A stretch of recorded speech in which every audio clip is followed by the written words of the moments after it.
The penultimate round of the FIM MX1 MX2 Motocross World Championship kicked off at Matterley Basin. We had rain on Sunday morning, but it was Dean Ferris on the Monster Energy Yamaha who grabbed the Get Athena whole shot. Behind him it was Boutron, Nicholls, Tixier and Coldenhoff, but Tixier crashed at the end of the first lap whilst in sixth position and would not rejoin the race.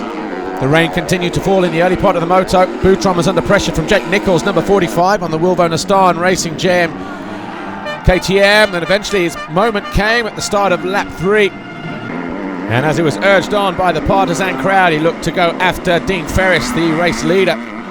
Glenn Coldenhoff also found a way past Jose Boutron, but one of the danger men was Dylan Ferrandis here, 122 on the Bud Rockstar Racing Kawasaki. Started down in 7th, eventually got himself up into 4th place, but Jake Nicholls sensed his opportunity, but it was Dean Ferris who went on to win his 3rd straight moto. Nicholls was 2nd, Coldenhoff was 3rd. A brilliant 2nd place. What more?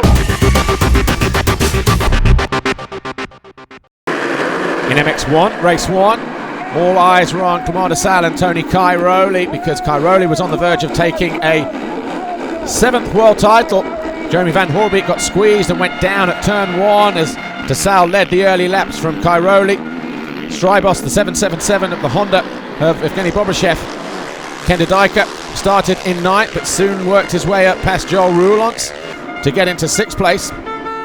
As the fast starting number 4 on the Ice One Racing KTM, Sebastian Pourcel, started in 5th, eventually dropped out of the race.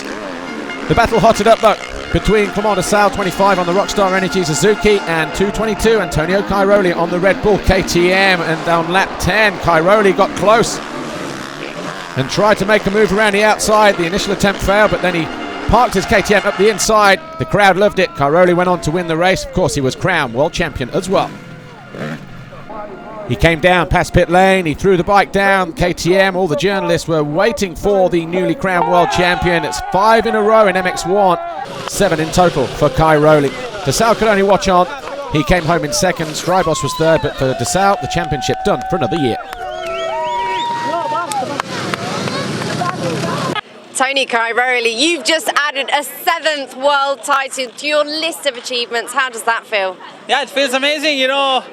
Win the title and win also my race was my goal. I know I like this track a lot, and I've been riding quite well the last 2 days, so I think I deserve this victory in the first race.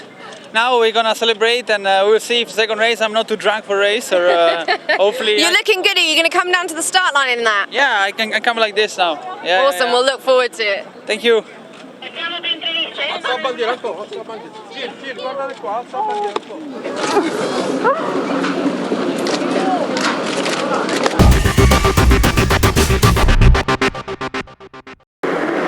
MX2 Race 2, and once again opportunity for somebody to pick up an overall Grand Prix victory, possibly for the first time or a second time for Dean Ferris. He was well placed coming out of the first turn. He was in 3rd behind Boutron and Charlier. Charlier, who finished 19th in moto number 1, wasted no time getting for the front, lap 2.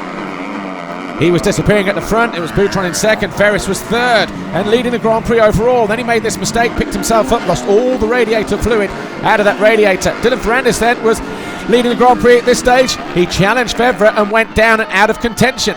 Boutron was leading the Grand Prix at that stage overall on classification, was coming under attack from the 461 of Romain Fevre. He then went through, and that handed the advantage to Jake Nicholls.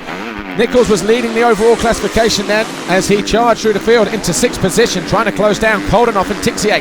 Tixier got passed by Coldenhoff, and Charlier won the race. But the big news was Fevre came home 2nd, Boutron 3rd, Coldenhoff was 4th. That was enough to give the standing construct KTM rider his first ever Grand Prix victory. Jake Nicholls was 2nd, Jose Boutron 3rd, and just 38, 37, 36, they were the points. But Coldenhoff realising a dream, winning the overall Grand Prix here at Matterley Basin. Stefan Everts, of course, on hand to collect the gold plate. Jeffrey Hurling's already crowned world champion, doing that on behalf of him and KTM. We have the national anthem.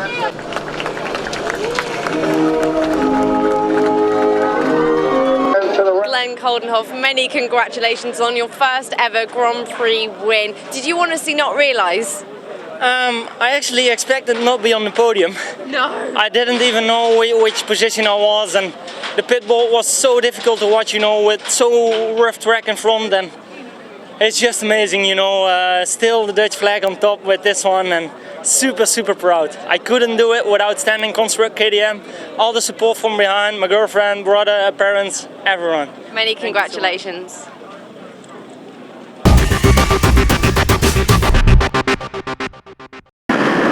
With the World Championship decided, Tony Cairoli then could possibly go out and relax in the race, but not a thought of it. He got the whole shot ahead of Commander Sal, and on the first lap he headed up into the right-hander. As he came out of there, just watched the front end disappear from him. He went down and remounted in about 8th place. So De Sal was handed a lifeline. Just after that, 3-4 guys crashed in front of him, taking out Tommy Searle, David Philippart's Nico Ban. So De Sal was leading the way, Van Hoorbeek was in second, Roulance was in third briefly, but before being passed by Evgeny Bobashev, Tony Cairoli was on the charge though, and soon up into 5th.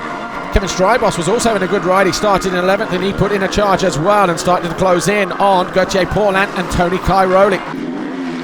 Cairoli pounded away past the Frenchman, and then so too did Kevin Strybos. That got him into 4th place in the closing stages of the race. He then went after the Russian, did the Belgian. Cairoli started suffering mechanical problems second half of the race.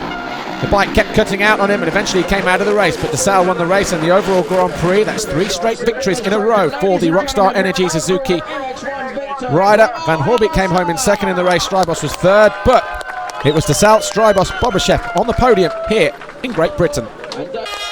Tony Cairoli though, no red plate for him this weekend. He climbed the podium in his World Championship colours. Of course, Dr. Wolfgang Schröd on hand to deliver yet another gold plate to the now 7-time world champion Antonio Cairoli.